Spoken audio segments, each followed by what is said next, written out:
Olá, queridos, paz de Cristo, seja bem-vindo para mais uma aula e aqui vou direto ao assunto. Estamos tratando sobre as seitas judaicas nos dias de Jesus, parte 2.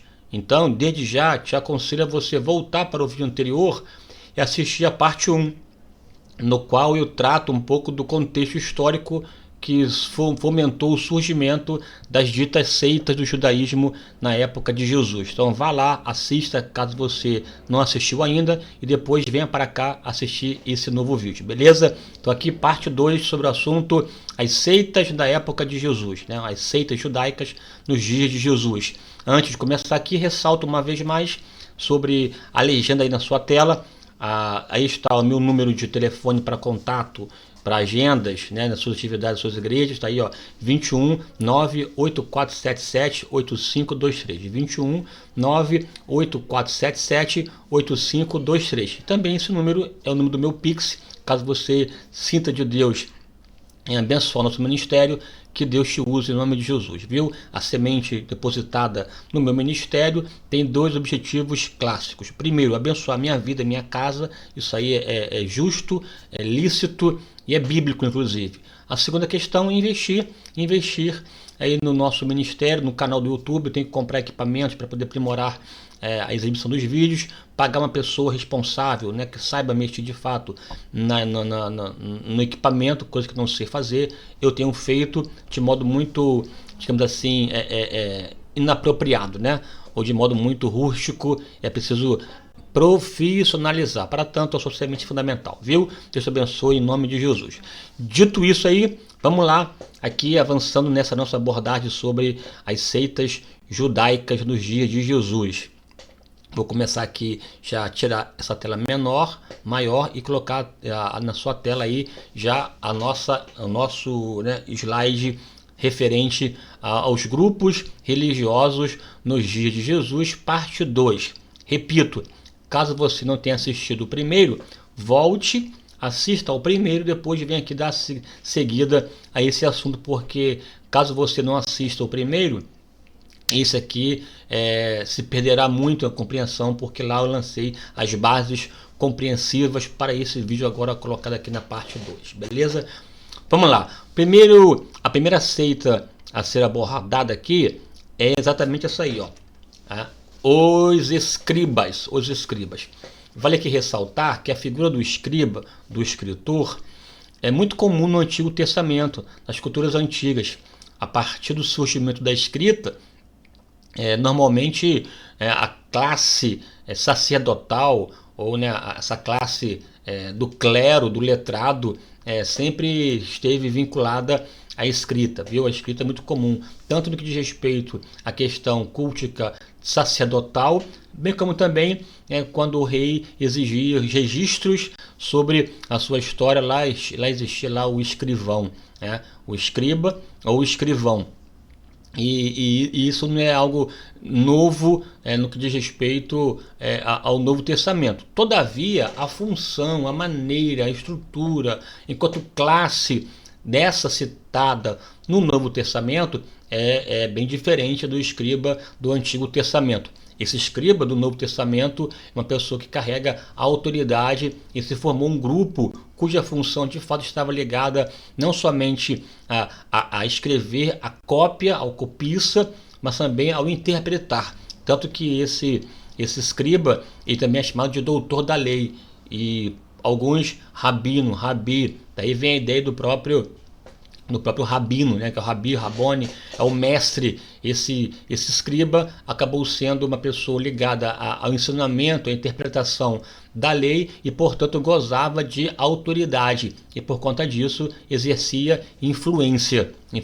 Aí surgiu uma classe dos escribas, doutores da lei, intérpretes da lei, que Jesus coloca na sua maioria. É claro que aqui é uma leitura genérica, não pode pensar de maneira específica, pontual, porque assim como existiram grandes e bondosos escribas, também existiram grandes e bondosos fariseus. Mas em linhas gerais, no modo amplo, tanto escriba e fariseu colocados no mesmo pacote por Jesus, porque essa categoria, essas classes de escribas e fariseus se levantaram contra Jesus, viu? Aqui pensando nesse escriba, veja aqui o que está na sua tela. Os escribas que encontramos nas narrativas dos evangelhos são uma classe de peritos profissionais na interpretação e aplicação da lei e outras escrituras do Antigo Testamento. Veja aqui que estou tratando agora desse escriba que surgiu no contexto intertestamentário, conforme eu disse no vídeo anterior, esse período interbíblico, esse responsável pela preservação, manutenção, perpetuação, transmissão da Torá e também da lei oral, que transformou-se em Mishnah. Volte lá ao vídeo primeiro. Ele acabou se tornando uma figura de poder, de autoridade. E Jesus, inclusive, se distingue dos mesmos porque ele ensinava com mais autoridade do que esses homens doutores da lei, né? Embates mil de Jesus com essa categoria de escribas.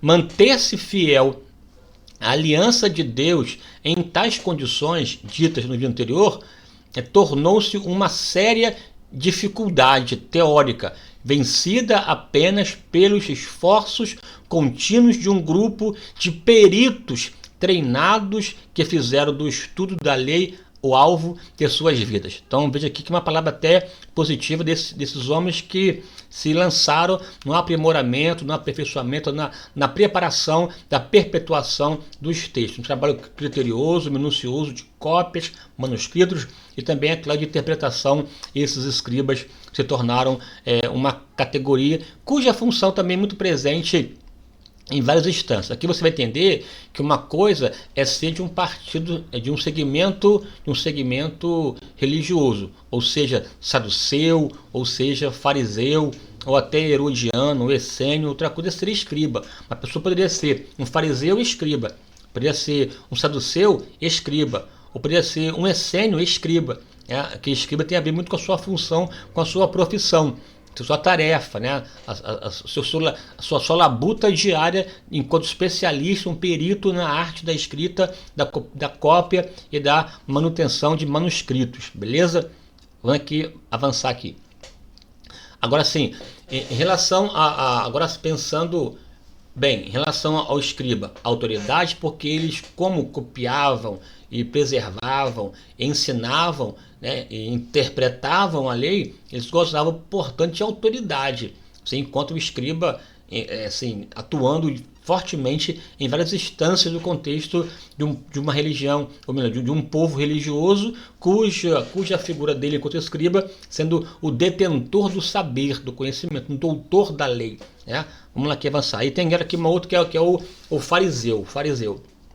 O fariseu, aqui, vamos pensar, nessa questão, conforme eu disse, do contexto interbíblico, tem essa influência da cultura grega, helenista. Não, vamos rejeitar, nós temos que ser fiéis aos textos de Moisés, a Torá, não podemos tergiversar, negociar, flexibilizar, relativizar, fiéis ao texto. Aí outro, não, temos que comunicar, conversar, dialogar, temos que saber, né, tratar de maneira mais flexível, né? Então assim, aí temos que ser mais liberais. Então tem o conservador, que conserva, porque a ideia de conserva é aquela ideia do conteúdo num recipiente que não recebe influência externa.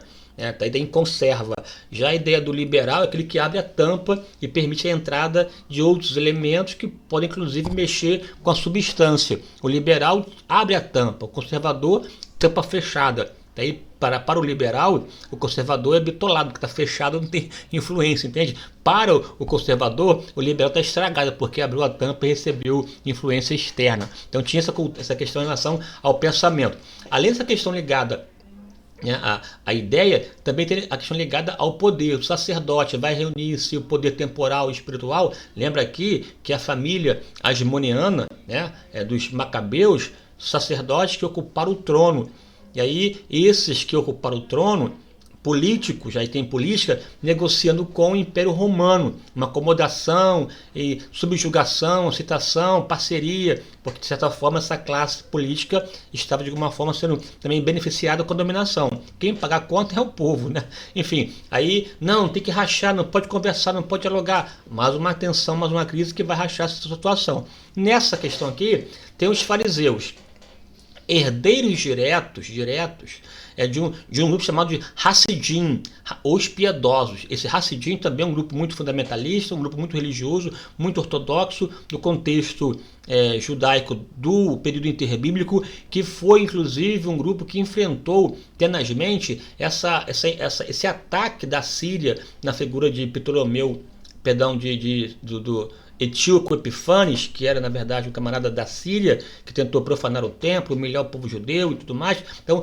participou do levante enquanto piedosos, e esse levante acabou possibilitando a derrota da Síria e o estabelecimento de um período soberano de independência do povo judeu através da família de Matatias, a família dos Macabeus, dos quais João Hircano é um herdeiro direto do sentido, né? Nos dias de João Hircano surge a primeira vez a palavra fariseu, como sendo um herdeiro desse grupo aí. Fariseu, uma pessoa, pelo próprio nome já diz, separado, né? Assim, com uma vida santa, uma vida pura, não se misturava com a plebe ou com o povo, com um comportamento equivocado, sempre aquele tom de pureza, de santidade, daí separados. Alguns até afirmam que eles não se chamavam de fariseus, foram chamados de fariseus, de separados, por conta do estilo de vida, esse estilo mais rigoroso, rigorista, mais severo, né? mais austero, de santidade, né? de legalismo, de legalidade ou de preceitos legais. O fariseu é muito ligado à lei, tanto a lei Torá quanto a lei oral, a Mishnah, que faz parte do Talmud. Esse apego, essa postura rigorosa em relação à lei do Senhor, e essa lei oral que eles criaram ao longo do tempo, atribuindo, é claro, que Moisés recebeu do Senhor essa lei oral, e até colocando como um peso autoritativo. Então, portanto, esses piedosos, esses fariseus separados, se tornaram uma categoria que não aceitavam a influência grega, não aceitavam o racionalismo grego, tentaram ser fiéis ao pensamento de Moisés, à lei de Moisés. É por isso que você vai ver mais à frente que os fariseus acreditavam na ressurreição, acreditavam na esperança messiânica, acreditavam em anjos, coisa que os saduceus não aceitavam, porque os saduceus foram aqueles que se abriram enquanto liberais para receber a influência grega, e por conta disso questionaram muitas questões em relação à lei de Moisés. Tanto que os saduceus, você vai ver aqui, só aceitavam basicamente o Pentateuco e parte do Pentateuco, né? Já os fariseus já aceitavam a Torá como um todo, bem como também a Mishnah, e portanto mais ligados à lei, e até acrescentavam, né, explicações, que são ali, né, a Halaká, as explicações que tornavam-se determinações de prática para além da própria lei de Moisés. Tá aí no texto aí, na sua tela. Citados nos dias de João Hircano, herdeiro dos Hassidins, os fariseus, radicais contra a influência helenística, apelidados de fariseus, isto é, de separados, atuavam nas sinagogas, portanto influenciavam a mente do povo. Os saduceus, por sua vez, excluíam, né, da política os fariseus, porém se uniram contra Jesus. Veja aqui é um dado importante.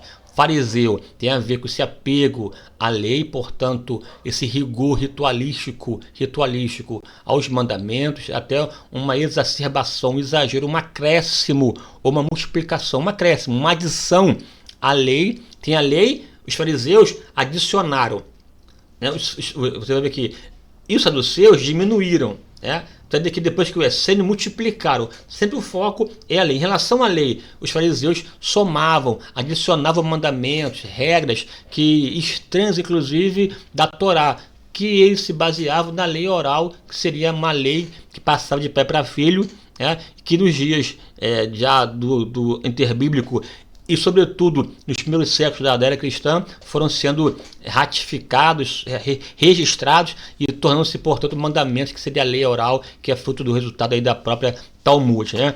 Eles atuavam fortemente nas sinagogas, portanto, um papel direto com o povo.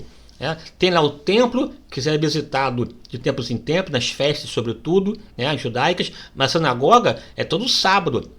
Todo sábado estava lá a figura do fariseu na sinagoga, influenciando o povo com as suas explicações, com o culto, com o ensino, com o papel, né, de fomentação da cultura a partir da influência e do poder das sinagogas, que seriam congregações, igrejas, né, locais, nas quais tinha lá todo o seu rito próprio de leitura da Taná, explicação, tradução, explanação, assim, um lugar de culto do povo judeu, né, sinagoga. Aí até posso depois fazer mais um vídeo aqui sobre as instituições, explicar a miúdo a importância do templo, do sinédrio, da sinagoga, como isso funcionava no dia a dia de modo mais estrutural, beleza? Então, fariseu está aí posto essa questão ligada àqueles que adicionaram a lei por conta do seu rigor à lei e a sua atuação presente nas sinagogas. Jesus teve embates terríveis com os fariseus, tá? Inclusive até ele expôs assim, algumas práticas dos fariseus que se tornaram inclusive símbolo de hipocrisia, né? De farisaísmo e hipocrisia, porque eles adicionaram tanto questões da lei que na prática não praticavam. Na realidade não praticavam, somente colocavam o peso nos outros, eles mesmos não praticavam, né, os seus mandamentos. Daí uma ideia de hipocrisia, daí de farisaísmo hoje, que é o termo de fariseu, como se fosse uma pessoa religiosa que não carrega na verdade a essência da religião, porque é só aparência, sepulcro caiado. Jesus expôs esse grupo, né, para mostrar para você que Jesus não era fariseu, tão pouco saduceu, tão pouco herodiano, não era zelota, não era essênio. Aqui vou ver que Jesus não fazia parte de nenhuma classe, o segmento ou seita religiosa dos judeus, tá bom? Aqui, sobre ele, em casa, depois você lê com calma, o capítulo 23, sobretudo, né, de Mateus, que dá um pano de fundo sobre a prática dos escribas e fariseus. Veja aqui, né, fariseus, ensinam, mas não praticam. A ideia da hipocrisia, é o verso 3. São inoperantes, pega a pessoa de longe e a torna mais culpada do que dantes. Terceiro, buscam os aplausos dos homens, é a aparência, só quer a estrutura litúrgica, ritualística, mas não carrega no coração de fato a piedade ou a misericórdia. Quarto, amam os lugares de destaques, usa a religião para se promover e se lançar. Aqui, eu não estou aqui fazendo nenhum juízo de valor, tá bom? Você que vai fazer a sua leitura em relação à figura do fariseu, que usa a piedade para tirar proveito. Amam títulos, aparência, estrutura, porque ao pensar em religião, ao pensar em ritos, você tem a ideia do que é palpável, concreto, tangível. Especialistas em fechar portas, lê lá no versículo 13. Aproveitadores baratos, versículo 14. Amantes do dinheiro, desconhecem a misericórdia, preso à ritualística e aparência. Limpam o exterior, mas o coração deles é como sepulcro caiado, né? Matadores de profetas, está no texto lá, verso 31. Guias que desconhecem o caminho. Ele mesmo chamou Jesus de guias cegos, né? São cegos guiando os cegos. Então perceba aqui a gravidade e o problema da prática dos fariseus. Jesus expôs o coração deles, o interior deles, cheio de rapina e iniquidade. Versículo 25. Ossos mortos e com toda a imundícia. O verso 27. Cheios de hipocrisia. Verso 28. Serpentes e raças de víboras. Versículo 33. Ele expôs drasticamente essa raça terrível. O religioso, meu irmão, só o sangue de Jesus que fica, não deixa passar uma mosca, mas engole um camelo. Preso a ritos, a aparência, exterioridade, esquece que Deus vê o coração do qual procede as cenas da vida. Deus salva-nos espírito, alma e corpo, não corpo, alma e espírito. Começa lá dentro do coração. E aqui é a ideia da aparência, a ideia do ritualismo. O religioso é a pior categoria que se pode ter. A pessoa perde a essência da vida com Deus e pensa que aparato religioso é a saída. É um papel, uma figura do fariseu. Aqui, avançando aqui rapidamente, saduceus.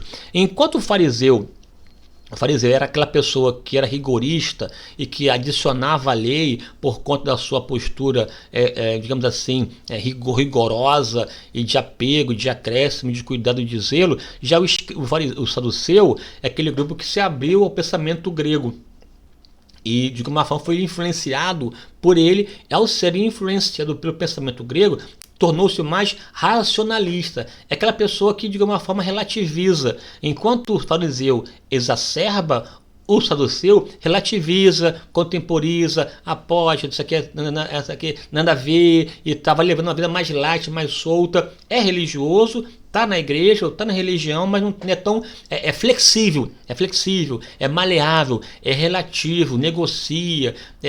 Daí a ideia do liberal, que abriu a tampa, recebeu influência e mudou a sua essência, mas mantém a capa, mantém a aparência, mas sem aquele peso, né, de fato da religião. O nome saduceu, segundo alguns, vem em relação a essa herança sacerdotal lá de Zadok. Zadok foi um sacerdote nos dias de Davi, já que acabou assumindo a proeminência nos dias de Salomão. Os Zadoquita ou os saduceus, esses justos, né? Uma categoria que se estabeleceu, e esse saduceu, aí que é interessante pensar, era um grupo no dia de Jesus da aristocracia, aristocratas, pessoas de posses, de proeminência, fazia parte da elite do povo judeu, essa elite mais culta, mais refinada. Daí não era muito dados, né, a essa crendice, digamos assim, na visão do saduceu. Não acreditava em anjos, em ressurreição. Até eu vou depois aqui explicar. O Mateus 22 é um capítulo em que mostra um dia inteiro de embate de Jesus com o fariseu, com o herodiano, com o saduceu, com o escriba. Passou um dia sendo testados por eles. Inclusive foi o saduceu que como não cria ressurreição, abordou Jesus sobre, né, a mulher que teve vários maridos, e na ressurreição, quem seria o seu marido? Aí Jesus vai e pega lá o Pentateuco, porque saduceu só acreditava só no Pentateuco, não na Bíblia inteira, né? Aí ele pega a passagem de fato do Pentateuco e diz que Deus, né, ele é Deus, né, de Abraão, Isaac e Jacó, porque Deus não é Deus de mortos, é Deus de vivos. Já ele usa o próprio texto que quis acreditar para mostrar a realidade da ressurreição. Além de aprofundar, é claro que na eternidade não nos casaremos, né? Não se casam, porque aí é uma outra realidade que explica Mateus 22, depois você leia em casa melhor. Tá lá, ó. Os saduceus compunham uma das mais importantes e influentes seitas judaicas, muitas vezes em oposição tanto política quanto teológica aos fariseus. Aqui repito, fariseu rigorista, radical, adicionava, saduceu mais flexível, relativista e racional, que portanto relativizava. Esse grupo aqui mais ligado à parte nobre e o fariseu à parte pobre com o povão. Ambos, né, saduceu mais ligado, portanto, ao templo. Muitos sacerdotes com essa postura de saduceu enquanto compreensão, perspectiva religiosa. Aqui, ó. Entre seus componentes se encontravam os sacerdotes mais poderosos, mercadores prósperos e a classe aristocrata da aristocracia da sociedade, segundo aqui o comentário de Champlain, na Teologia e Filosofia de Champlain. Então veja aqui que era uma classe nobre, rica, portanto mais refinada, mais concatenada, né, mais polida e, portanto, sem esse rigor da religião. Tipicamente pessoas que se diz erudita e que se afasta das amarras da religião, ao contrário desse tom mais popular, mais intenso, mais rigoroso dos fariseus, tá? Inimigos ambos, mas em relação a Jesus se juntaram para poder atacar um inimigo comum, no caso a pessoa de Jesus. Vamos lá aqui avançar. Atenção, aqui é importante. Um homem poderia ser três coisas: sacerdote, por conta do seu nascimento, um descendente de Levi; sacerdote, que vale ressaltar, todo sacerdote era levita, mas nem todo levita sacerdote, porque Levi teve 3 filhos, Coate, Merari e Gerson. Meraritas e Gersonitas, levitas. De Coate, os coatitas, só os coatitas que eram sacerdotes, de fato, entendeu? Todos ligados ao templo, ligados ao culto, mas sacerdotal, somente os coatitas, tá? Então aqui, então, por nascimento, sacerdote. Fariseu ou saduceu por conta de uma perspectiva religiosa, de ser mais radical ou mais liberal. Aí, e a tendência. E escriba em relação à sua função, ao seu dia a dia. Então, a pessoa poderia ser um escriba fariseu, ou um escriba saduceu, um escriba fariseu sacerdote, ou um sacerdote escriba, cuja função era sacerdote fariseu, cuja função era ser um escriba. Tá ali, ó. A primeira, sacerdote, relacionada com a ocupação diária. A segunda, com a convicção religiosa. E a terceira, com a vocação especial. Tá ali posto, basicamente, você pode ter essas questões presentes também. Beleza? Vamos lá avançar aqui. Os zelotas, ou zelotes. A palavra zelota vem de zelo, né? Cuidado, rigoroso e tal. Enquanto o escriba se preocupava em acrescentar a lei e, portanto, com um viés radical mais ligado à religião, os zelotes ou zelotas também eram radicais, porém o foco deles era a relação à política, a poder, dominação. Eles não queriam chamar ninguém de Senhor a não ser o próprio Deus e, portanto, não se submetiam à dominação. Eram, de fato, libertários, revolucionários, radicais que queriam a liberdade do povo de Israel mediante a força, as armas. Era de fato assim, né? Assim, os revolucionários que dispostos a morrer e matar para libertar o povo judeu. Aí um grupo mais extremista, digamos assim, dentro desse viés, judaico. A Bíblia diz que dentro dos 12 tinha um chamado Simão o Zelota. Não se sabe se esse Zelota é porque ele era parte dos Zelotes que se converteu ou se ele era Zelota por ser zeloso, né? Zeloso. Aí é uma discussão nesse sentido aí, tá bom? Mas dá a entender que ele fazia parte, né? Ele não era saduceu, nem era fariseu, ele era um zelota, ele era mais radical, uma via mais forte. No entanto, pouco se fala dele em relação às ações de Simão o Zelota, tá? Tá ali, ó, extremistas que rejeitavam a dominação estrangeira. Vale lembrar que esse período interbíblico, basicamente, o povo judeu debaixo de poder estrangeiro, seja da Babilônia, Medo-Persa, ou da Grécia, ou de Roma, teve um período de independência, 70 anos, ali entre os anos 140, mais ou menos até o ano 70, em que o povo teve independência. Aí entrou então o contexto romano e Roma passou a dominar o contexto da Palestina, tá? Então, esses zelotas, que assim, de alguma forma até parabenizavam os macabeus que se levantaram contra a dominação e conseguiram uma liberdade. Essas revoltas que aconteciam nessa época, sobretudo influenciada por esses homens que viviam nas colinas, né? Ela sempre aquele, como se fosse um extremista, né? Tá lá isolado, querendo independência, como tem hoje, inclusive, no contexto lá do Oriente Médio, esse grupo mais radical que usa a arma para buscar a independência. Tá lá, ó, Partido Nacionalista Judeu. Judas, inclusive, citado em Atos 5:17, não é o Judas Iscariote, é o Judas o Galileu, da Galileia, que fomentou um levante, uma revolta. Inclusive o próprio o Gamaliel, né, que ensinou Paulo, disse: vamos ter cautela, cuidar, porque Judas se levantou e acabou sendo dizimado, né, e a sua revolta cessou. Isso foi no finalzinho, ano 6 a.C., né, que houve esse levante de Judas o Galileu. Partido Nacionalista Judeu. Judas o Galileu foi o líder da revolta judaica contra o censo romano no ano 6 depois de Cristo, né? Ali Atos 5:17 que cita isso, responsáveis pela diáspora anos 70. quando Tito, então general romano, invadiu Jerusalém e derrubou o templo, expulsou os judeus, essa expulsão foi por conta da ação de rebelião dos zelotas, ou dos zelotes, né? Esse grupo mais radical, mais ferrenho, queria de fato liberdade usando as armas. Vamos lá aqui avançar. Os essênios, veja aqui, ó, estou já aqui configurando para você já essa cena toda. Tem lá o fariseu que adiciona a lei, né? Sempre no prisma da lei. Tem lá o saduceu que diminui, flexibiliza, subtrai, portanto. Tem o zelota, que de uma forma só liga para a lei, para a guerra, né? Então tem a ideia de jihad, da ideia da guerra santa, de independência, desse espírito nacionalista muito forte. E tem agora os essênios. Enquanto, na verdade, os fariseus adicionavam a lei, os essênios multiplicavam a lei.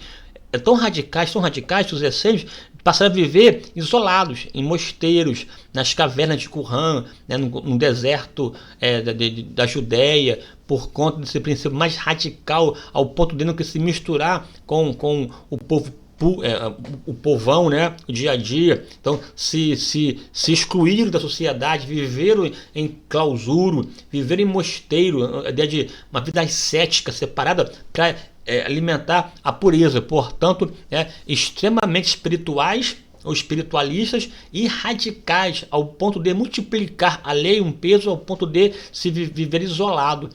Claro que esse isolamento também tem a ver com a influência, inclusive, né, dos monges até da Grécia também, tá?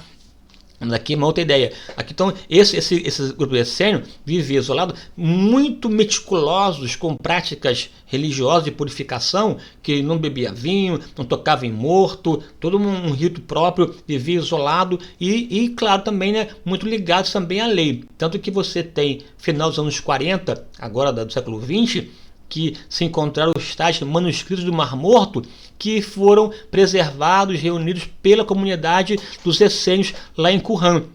Um achado do ponto de vista da canonicidade fenomenal, que ajudou inclusive a comparar os textos antigos, portanto uma riqueza muito grande, viu?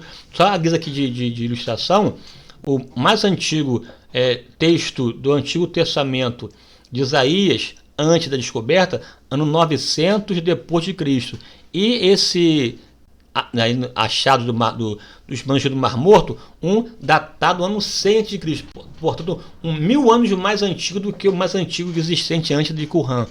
Aí ficou claro aí? Eu vou aqui depois botar um vídeo sobre, inclusive tem aqui no meu canal um vídeo sobre canônica. Vai lá, pesquisa e veja que eu trato sobre essa questão da importância dos manuscritos do Mar Morto. Tá? Aqui, ó, eles viviam afastados da sociedade, no deserto da Judéia, e se dedicavam à vida religiosa, ler o Pentateuco, jejuar, orar, realizar rituais de purificação, uma vida ascética, uma vida isolada. Jesus não era um essênio porque ele tocou em esquife, ressuscitou mortos, bebeu vinho, né? Foi até acusado de comelão e beberrão, né? Você vê, andava com pecadores, com publicanos, enfim, ele não tinha um estilo nenhum de um essênio. Já João Batista até tinha uma vida mais ascética, né? Comia gafanhotos e mel silvestre, tinha uma roupa assim, atípica, como se João Batista tivesse um pezinho mais ligado aos essênios. Jesus não, com certeza não. João Batista talvez. Aqui, vamos lá. Os herodianos, veja, saduceu relativizava, portanto subtraía a lei, fariseu adicionava porque era radical, né? Os essênios multiplicavam a lei porque se achava mais santo que qualquer um deles. Já o herodiano é aquele descendente de Herodes, da dinastia de Herodes, ligado ao poder, ligado à política.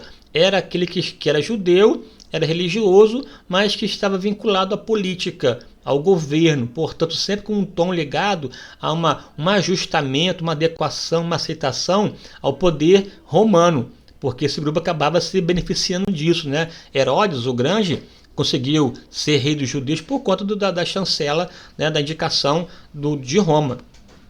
E aí toda essa descendência, dinastia herodiana também tinha influência, sobretudo influência no templo, que acabou, é claro, sendo inimiga de Jesus, porque Jesus de alguma forma estabelecia uma instabilidade para a dominação romana no contexto da Palestina, né? Que depois com o tempo acabou sendo de fato mais evidenciado. Tá aí, ó, mais político do que um grupo religioso.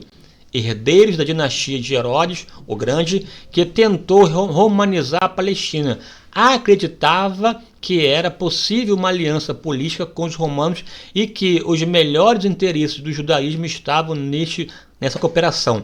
De tendência greco-romana, alinharam-se aos adversários de Jesus. Você depois lê com calma. Eu vou ler com você, inclusive, Mateus 22. Vou até ler agora com você aqui rapidinho aqui, ó, para você ver que teve um dia inteiro que Jesus teve embates com esses homens, com os saduceus, fariseus, herodianos, um dia só, e o texto de Mateus nos dá esse detalhe. Se você está aí e quiser abrir sua Bíblia aí, dá uma pausa aí no vídeo, vai lá, pega a Bíblia e abre Mateus 22, a partir do versículo 15. Vamos lá, isso, pausa aí e vai lá, Mateus 22, verso 15. Veja aqui o que o texto bíblico diz de modo muito claro, muito até didático, na verdade, didático. Mateus 22, versículo 15. Isso, maravilha. Aqui, ó, o versículo 15. Então, retirando-se os fariseus, consultaram entre si como o surpreenderiam em alguma palavra. Aqui eles se reuniram e buscaram, depois do embate que tiveram com Jesus, as parábolas das bodas. Aí o versículo 16, ó. Então enviaram-lhe os seus discípulos com os herodianos. Aqui uma ligação dos fariseus com os herodianos, para pegar Jesus. Dizendo: Mestre, bem sabemos que és verdadeiro e que ensinas o caminho de Deus segundo a verdade, e de ninguém se te dá, porque se não olhas a aparência humana. Dize-nos, pois, que te parece? É lícito pagar tributo a César ou não? Claro que herodiano, que está ligado ao poder, ligado à política, ligado à dominação romana, tentando colocar Jesus contra o Império Romano, trouxe à tona a questão do tributo, que era na verdade um dilema. Se fosse favorável, iria indispor Jesus com os patriotas, com os judeus. Se fosse contrário, iria se colocar, né, em roda de colisão contra o Império Romano. Então, um dilema. Aqui entra a palavra sabedoria. Ver de quem é a esfinge, né, a imagem. É de César? Então dá a César que é de César, a Deus que é de Deus. Mas veja que esse aqui se reúne para poder pegar Jesus. Aí você salta para o versículo 22 e 23. E no mesmo dia, veja, no mesmo dia, que é textual, né? E no mesmo dia chegaram junto dele os saduceus, que dizem que não haver ressurreição, e o interrogaram. Aqui, veja, tentaram fariseus, herodianos e agora saduceus. E o teste saduceu foi em relação à ressurreição.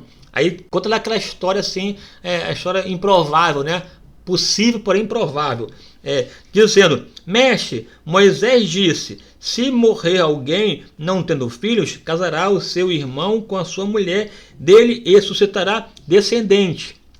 Ora, houve entre nós 7 irmãos, e o primeiro, tendo casado, morreu, e não tendo descendência, deixou a sua mulher e seu irmão. Da mesma forma, o segundo, o terceiro, até o 7º. Absurdo, mas é uma possibilidade. Por fim, depois de todos, morreu também a mulher. Portanto, na ressurreição, de qual dos 7 será a mulher, visto que todos morreram, né? A possuíram. Quer dizer, aí ele tentando pegar Jesus. Aí Jesus responde usando o próprio Pentateuco, o texto lá de Êxodo, que Deus de Abraão. Não leste, ó, aí aponta, você não crê no Pentateuco? Então lê lá direito. Aí, ó, portanto, 29. Jesus, porém, respondendo, disse-lhes: errais, olha só que palavra, errais, não conhecendo as Escrituras e nem o poder de Deus. Quer dizer, essa classe aristocrata de eruditos, de refinados, de racionais e tal, vocês erram não sabendo a Escritura. Aí, ó, porque na ressurreição nem casam, nem são dados em casamento, mas serão como os anjos.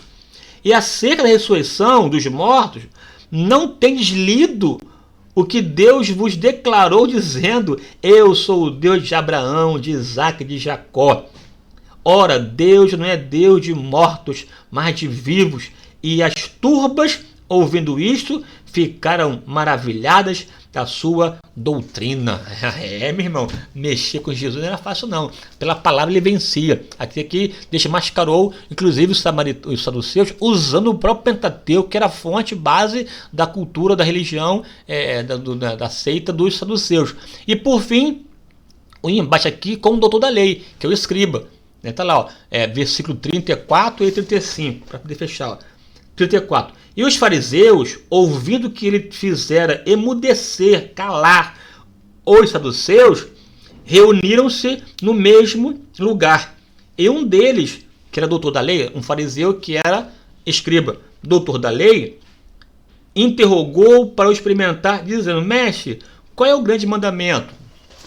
Começa a ver que Jesus, uma discussão que por fim também é um final, aqui não vou explicar, ele também venceu e calou também o doutor da lei. Para fechar aqui o versículo 46, aqui encerro essa explicação e passo para frente. E ninguém podia responder-lhe uma palavra, nem desde aquele dia